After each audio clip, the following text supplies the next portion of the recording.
todos. Hoy os traigo un caso de un brutal exorcismo ocurrido en Granada a principio de los años 90, que la verdad que es bastante espeluznante. Os cuento un poco los detalles del caso.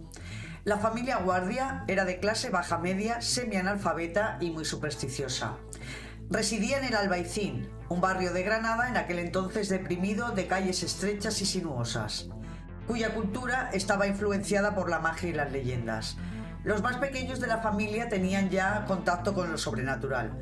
De hecho, cuentan los vecinos que los niños ya iban al colegio incluso con tableros de Ouija. Para entender qué pasó la fatídica madrugada del 31 de enero de 1990, tenemos que remontarnos 5 años antes. En 1985 muere de leucemia, a una edad muy temprana, José Guardia Alonso. Pues como es normal, esto para la familia fue un mazazo brutal. Y Bernardo Guardia Cirre, tío del fallecido, con el que este tenía una especial relación de afecto, pues era su sobrino predilecto, comienza a sentir al difunto. Decía que incluso se metía con él en la cama. Lo que al principio no parecía otra cosa que una broma o una rareza de Bernardo, comenzó a tomar forma y a convertirse en una verdadera pesadilla. Ya no era solo Bernardo, sino que otros miembros de la familia también veían y sentían al pequeño José. Así las cosas, la familia Guardia decide consultar a curanderos, adivinas y médiums. Consultan con gentes de Granada y, no satisfechos, traen a una curandera del Zaidín que al parecer consiguió echar a algunos espíritus que merodeaban pues en otras casas del vecindario. Ya os digo que eran todos muy supersticiosos y estaban acostumbrados a todos estos temas, vivían con cotidianidad con todos estos temas. La curandera aconsejó que se quemasen ropas, se quitasen cuadros y se girasen las fotografías del difunto, pero nada de esto dio resultado. En septiembre de 1989 regresa a Granada Encarnación Guardia Moreno, de 36 años, que estaba divorciada y tenía 2 hijos. Había emigrado a Francia, donde había pasado los últimos 8 años trabajando en un hotel.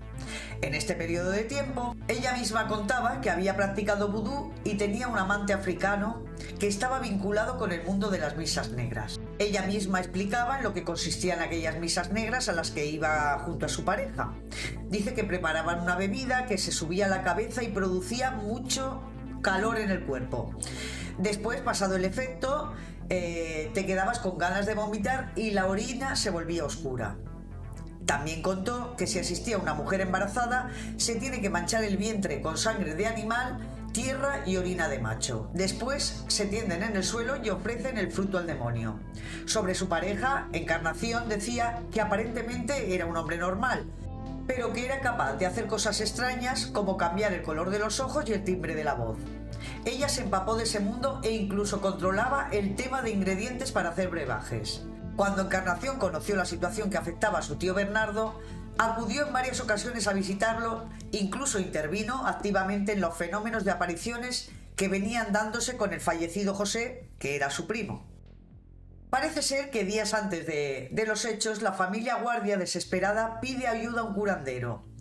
Mariano Vallejo Fuentes, de 47 años, apodado el Pastelero, pues esta era en realidad su profesión. Era amigo de la familia e hijo de una conocida curandera, al que todos reconocían un singular poder de curación con la imposición de las manos. Poderes que él decía que le había transmitido su madre y él creía que era el elegido. Era un tipo con un nivel cultural pues también bastante bajo, pero con un gran poder de manipulación. El pastelero decide celebrar una sesión de espiritismo a petición de Bernardo Guardia para tratar de solucionar las sensaciones que experimentaba. Ya sabéis, notaba la presencia del pequeño José.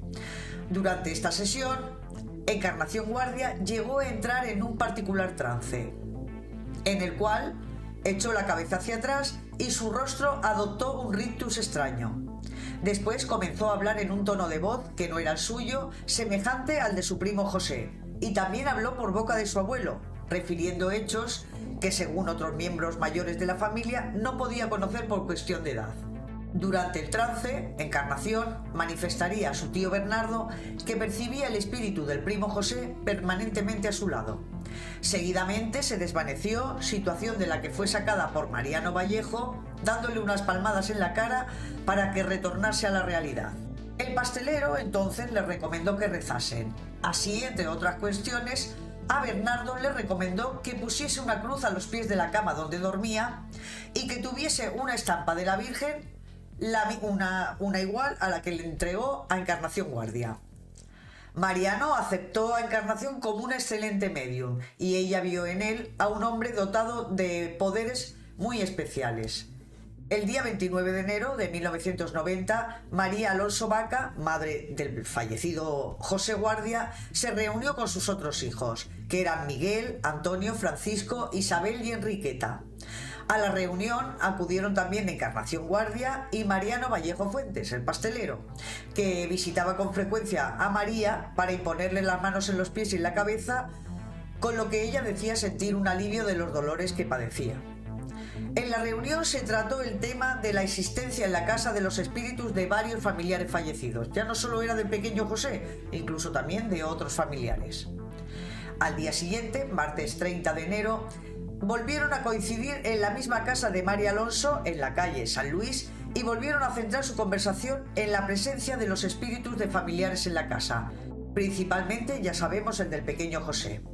De nuevo Encarnación, pero también sus primas Isabel y Enriqueta, comenzaron a hablar como si fueran sus abuelos y el pequeño José, transmitiendo mensajes que les indicaban a los presentes lo que tenían que hacer para que definitivamente descansara en paz el espíritu del niño y abandonara la casa. En los mensajes, el espíritu de José les habría transmitido a todos, por medio de su prima y hermanas, que debían de quitarse el luto e ir a comerse todos juntos un pollo asado a un establecimiento.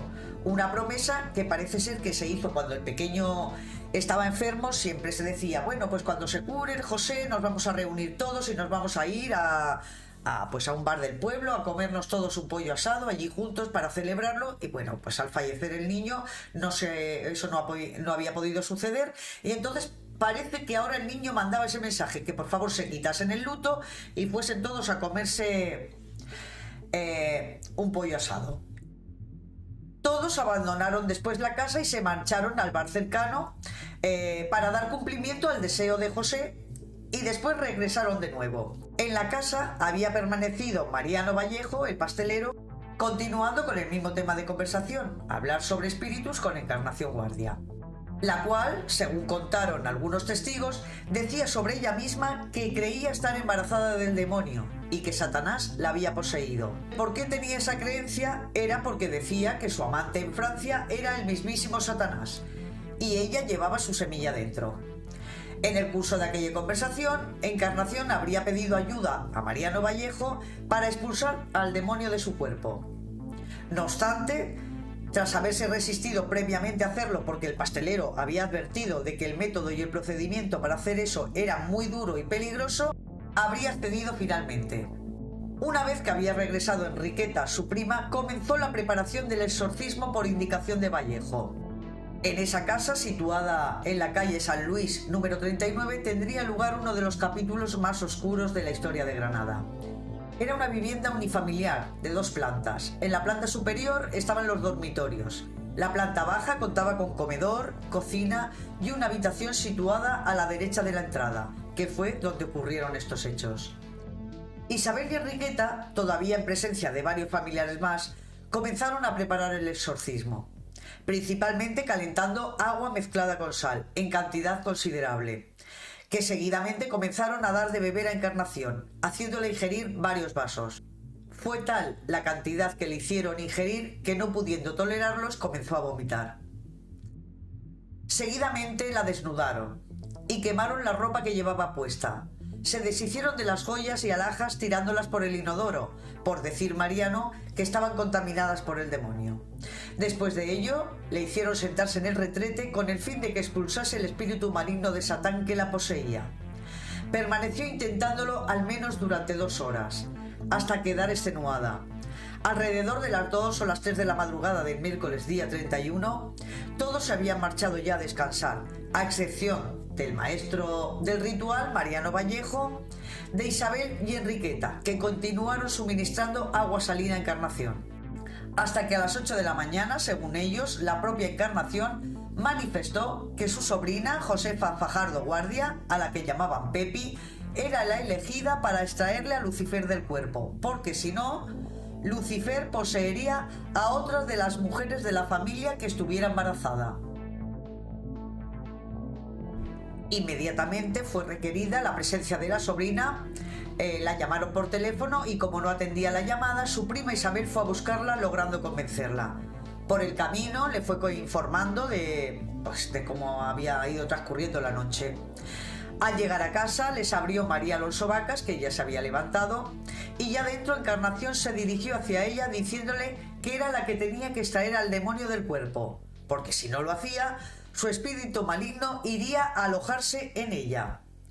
En tanto, Mariano Vallejo y las dos hermanas, Isabel y Enriqueta, seguían suministrándole un brebaje ahora compuesto por zumo de naranja, agua, aceite, vinagre, sal y pimienta, del que continuamente le hacían ingerir vasos, llegando incluso Vallejo a cogerla del pelo, zarandeándola violentamente para que ingiriera el líquido.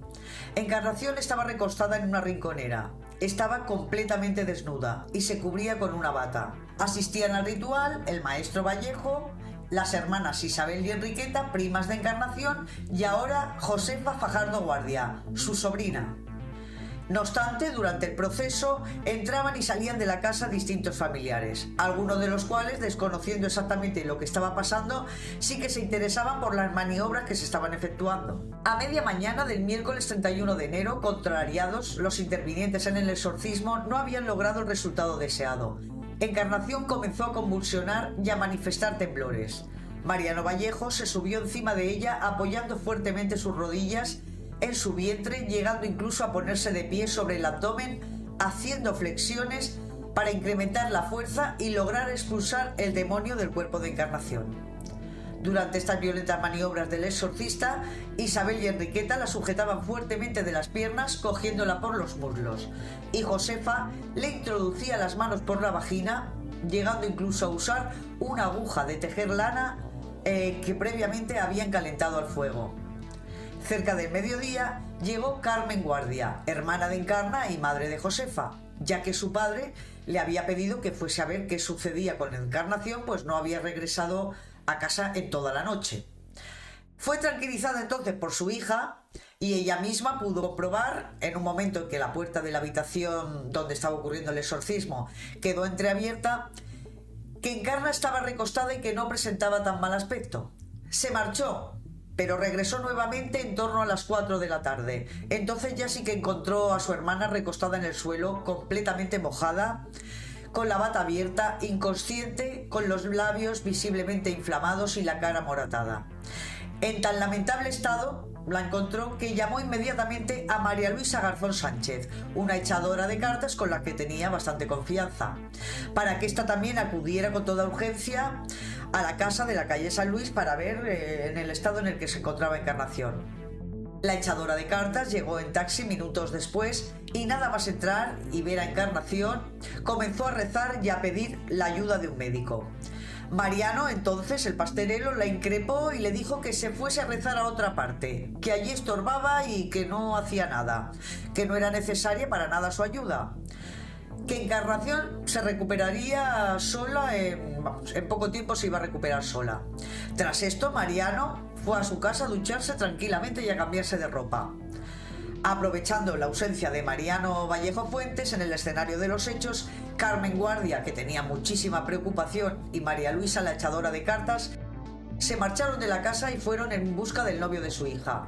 Cuando Carmen regresó con el muchacho, viendo el estado en el que se encontraba Encarna, la envolvieron en un edredón y se la llevaron a su casa. Y de allí, debido a que empeoraba y que no superaba la crisis que padecía, la llevaron directamente al Hospital Virgen de las Nieves, donde Encarna ingresó por urgencias a las 6:45 de la tarde. Fue ingresada en la unidad de cuidados intensivos. En cuanto supieron del ingreso, Isabel y Enriqueta telefonearon a Mariano Vallejo Fuentes. Este enseguida les recomendó que limpiaran toda la escena, toda la habitación donde se había practicado el exorcismo y se deshicieran de la rinconera, que luego sería vista abandonada junto a un contenedor de basura en la misma calle, y que actuaran con total normalidad. Encarnación falleció el 1 de febrero a las 4 de la tarde. Después de su muerte, el padre de la víctima denunció lo sucedido.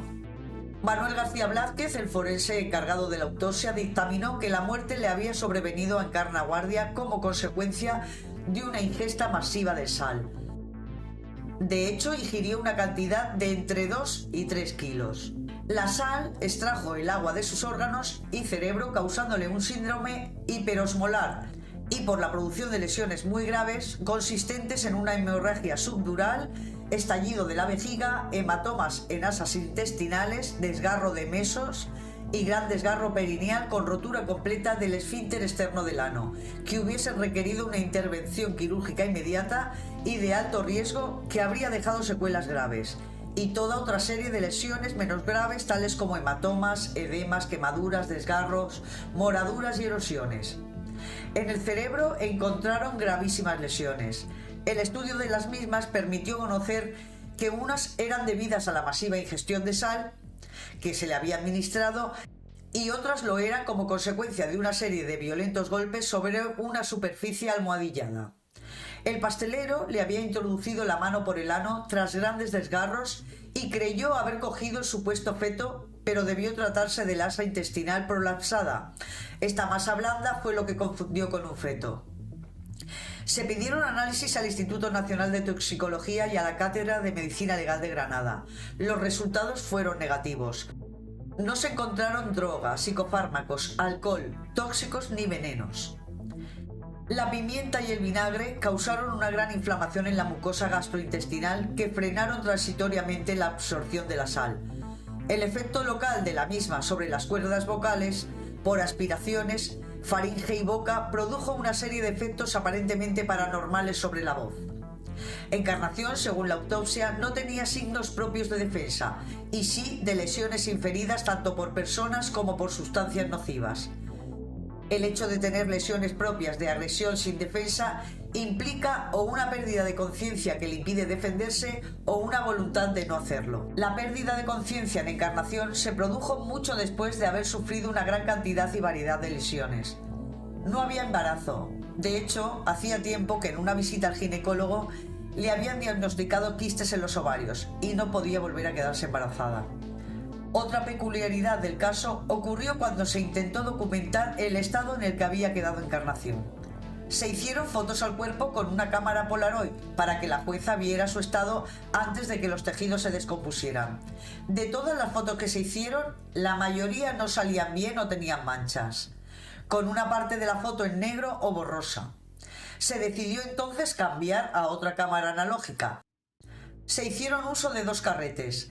De 72 fotografías no volvió a salir ninguna. También se optó por hacer una película con cámara de vídeo y tampoco salió nada. Se hicieron un total de 200 fotografías con 3 dispositivos diferentes y no se obtuvo ningún resultado. Sin embargo, sí salían las fotos que se hicieron en el interior de la casa, en este caso del sofá y las sábanas que se utilizaron. Pocas horas después, los participantes en el exorcismo eran detenidos. Mariano Vallejo Fuentes, el pastelero, de 47 años, Isabel Guardia Alonso, de 22 años, y Enriqueta Guardia Alonso, de 30 años, ingresaron en prisión por disposición del Juzgado Instructor número 8 de Granada, el mismo día del fallecimiento de Encarnación Guardia Moreno. La sobrina, Josefa Fajardo Guardia, de 22 años, ingresaría 2 días más tarde, el día 3. María Alonso Vacas, dueña del domicilio y madre de Isabel y Enriqueta, también sería acusada por omisión de socorro. Mariano Vallejo Fuentes tenía antecedentes penales por delitos contra la propiedad. Sabía leer y escribir escasamente y era vendedor minorista de artículos de pastelería, por eso le denominaban el pastelero. Su nivel cultural era muy bajo, su inteligencia era media y poseía una gran capacidad de manipulación, pero no presentaba ninguna patología que pudiera afectarle a su intelecto, personalidad o que pudiera considerarse una neurosis.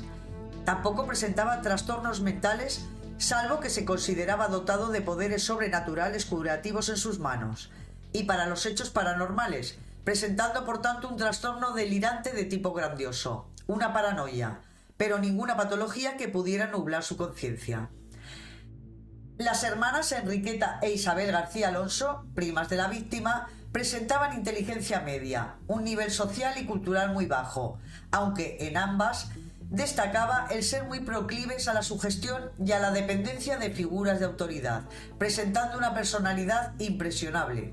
Josefa Fajardo Guardia, la sobrina, no presentaba patología alguna, pero estaba totalmente sugestionada por el miedo que le provocaban el conocimiento de los fantasmas familiares sobre los que venía escuchando hablar desde su infancia y adolescencia, por lo que se detectó la existencia de una neurosis infantil que había dejado como secuela un intenso temor, miedo exacerbado y una conducta de escape frente a todo lo que identificaba como poderes y maleficios, lo que le hacía una persona emocionalmente débil, frágil y carente de control en sus impulsos. En medio de una gran expectación y de una gran muchedumbre congregada en el Palacio de la Real Chancillería, serían recibidas las 5 personas que a partir del día 15 de enero de 1992 se sentarían en el banquillo de los acusados de la Audiencia Provincial de Granada. El juicio dio comienzo aquel mismo día y se extendería durante varias sesiones.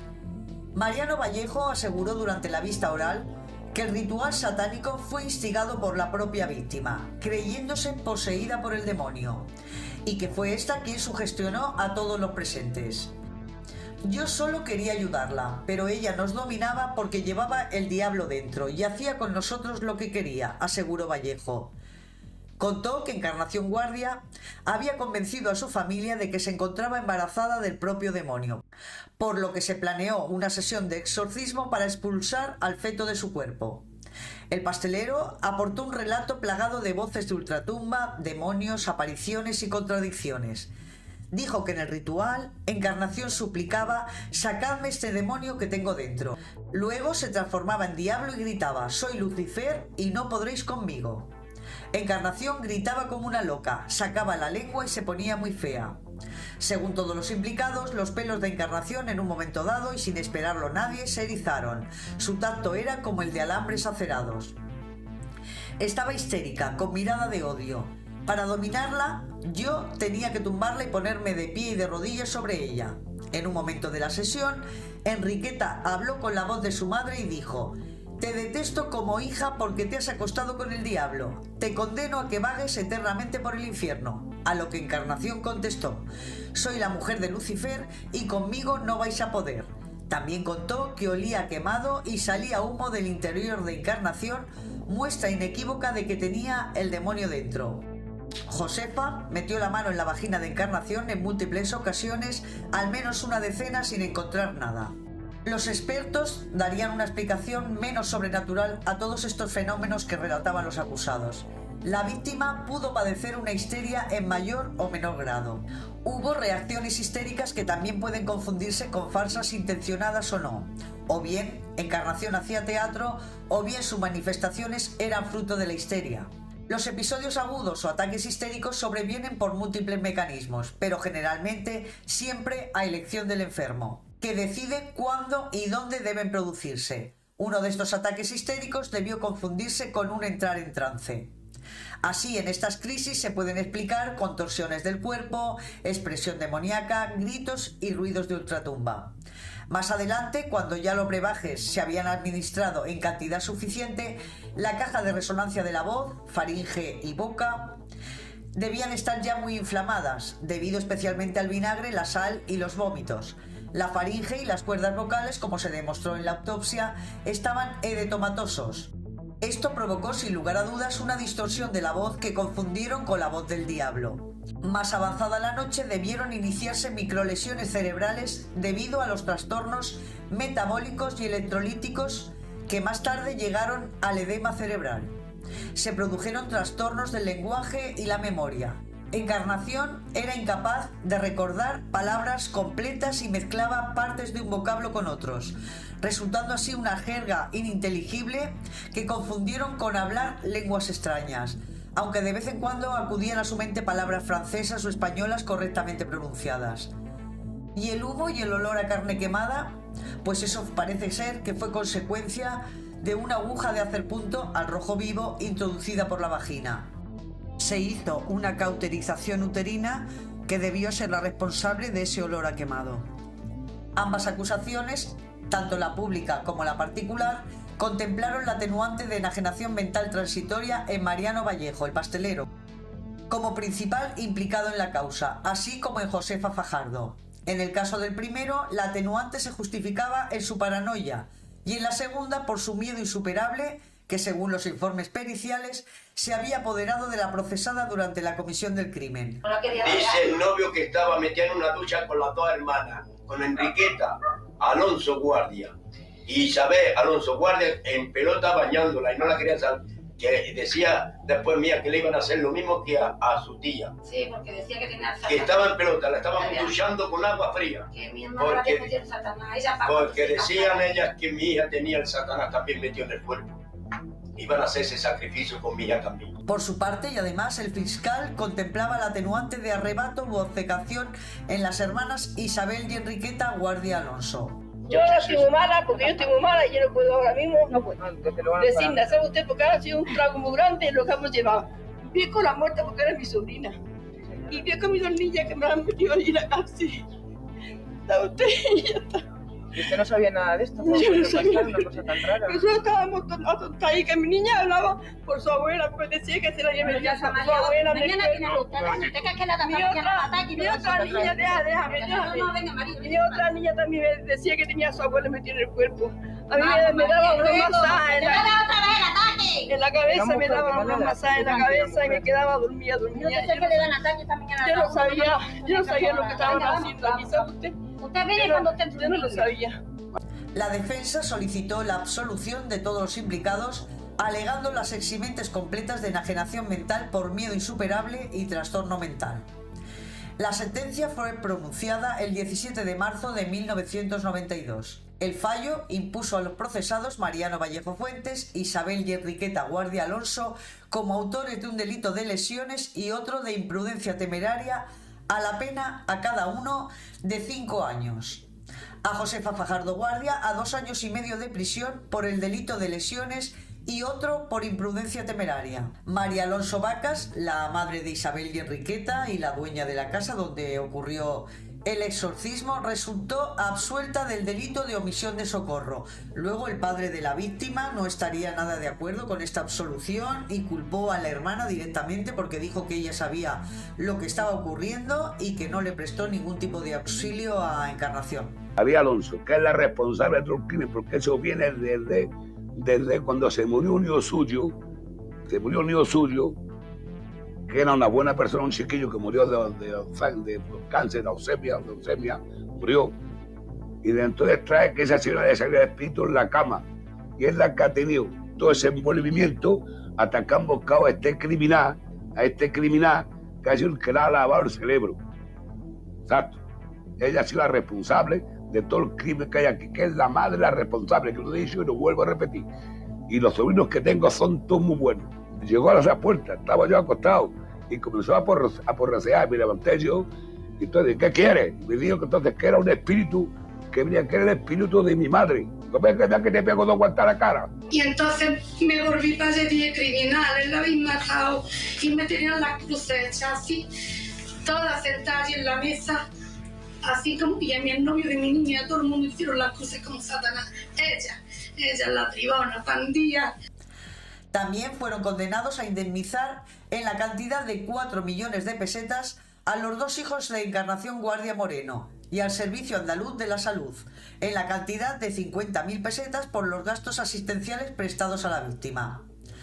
Encarnación Guardia Moreno dejó 2 hijos, Eva y José Miguel, que en el momento de su muerte tenían 18 y 14 años. Todavía hoy, algunos miembros de la familia de la víctima y personas muy cercanas a ella mantienen que el maligno, o por lo menos la presencia de un alma en pena, fueron los desencadenantes de aquel acontecimiento, uno de los más oscuros y espeluznantes de la historia de Granada. Bueno, espero que os haya gustado este caso. La verdad es que es bastante inquietante que tanta gente pueda estar convencida de que otra persona lleva al demonio dentro, llegando a un episodio tan brutal. Que aquí, vamos, las penas fueron irrisorias, 5 años de prisión, porque parece ser que, claro, que Encarnación no se pudo demostrar que la obligaron. Parece ser que Encarnación misma fue la que pidió que le ejercieran, o sea, que hicieran un exorcismo con ella, pero claro, yo creo que es evidente que Encarnación no estaba en sus cabales cuando pidió todo eso, cuando dijo que tenía el demonio dentro, y vamos, las penas fueron totalmente ridículas. El pastelero falleció hace unos años, pero vamos, el resto de participantes siguen hoy en día con vida. Espero que os haya gustado este caso. Si os interesan todos estos temas, ya sabéis, dejadme vuestro like, por favor. Si no estáis suscritos a este canal, es tan sencillo como suscribirse, que es totalmente gratis. Activáis la campanita en la opción de todas para que os avise de los siguientes vídeos. Gracias.